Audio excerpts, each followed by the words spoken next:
going on, Chargers? It is time for story time.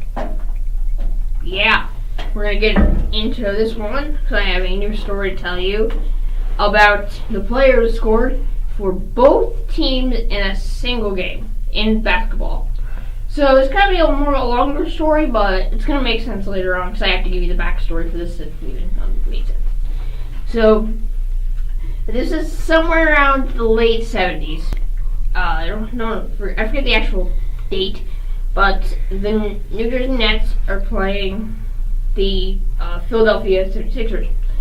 So the Sixers are winning this game, and not by too much. And the Nets have one of their players on one technical foul, and the coach on the other have another technical foul.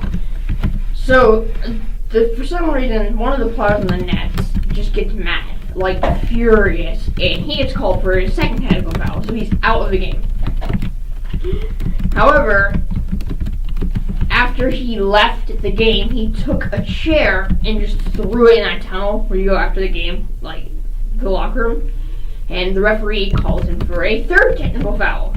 So the coach comes in and goes, "Hey, you can't give him a third technical foul. He's already eliminated, and they get more free throws. That's like not a thing." And then the referee responded with, "Well, I'm the referee, so 2 more technical fouls for you." And then he started complaining about getting a third technical foul. And then the other referee came in and started talking to the other referee, saying, "Hey man, maybe you want to stop giving people technical fouls." But he didn't listen to him, and then they both got ejected with 3 technical fouls. So where am I getting with this? Well, you'll see in a second. So after this was over, the Nets lost by 1 point, which was enough for the third and the 2/3 technical fouls. So they immediately was now crying, and they started to appeal because their thinking was, well, we did lose because you guys are just dunces over there and giving extra technical fouls that are not legal. And the NBA, for once, had people who were like, "Yeah, fair point. You got a point there." And they're like, well, it's been a long time, and for scheduling purposes, we're going to wait till March 30th to play this game. And start in the middle, or not middle, very close to the beginning of the year. Meanwhile, the Nets and the Sixers made a trade. And the guy we're talking about has the greatest name, because it has to be great names in these stories. His name is Eric Money. That's got to be one of the best. And it's not even his nickname. That's his actual name, Eric Money. I can imagine all the teasing he gets. But anyway, they decided, well, we're going to play this game right after the player on the Nets got his second technical foul. And we're not going to, because the coach gets to come back, because in this new timeline, he never had to yell about that third technical foul. So yes, here we are. They're going to start middle of third quarter about. And they made this trade, and Eric Money had already scored points for the Sixers. He got traded to the Nets. And the NBA decided, we could be mean, but we're going to allow you to play for your new team. So he did play for his new team and scored points in this game.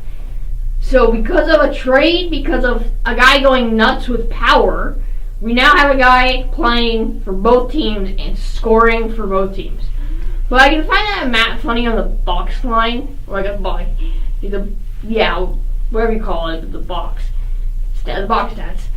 And then you see, okay, so for these 76, Eric Money had 10 points.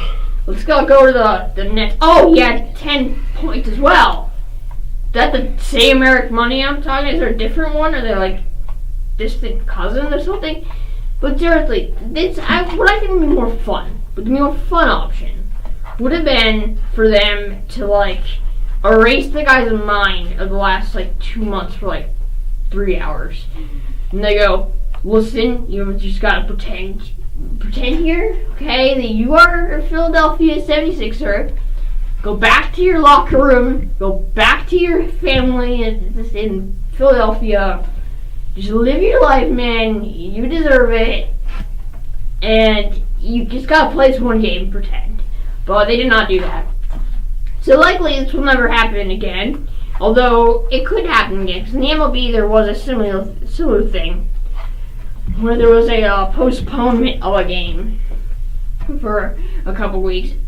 And the two teams made a trade between that. So in the MLB, there was a guy who had 2 hits for the same team. Because they had, it was like not really a postponement, more of like a halfway through, the quarter through the game postponement, but they allowed that previous game's stats to count. So yeah, that's a story of how the player in the NBA, Eric Monty, scored for both teams in a single game. I hope you guys did enjoy, and I'm out. Peace.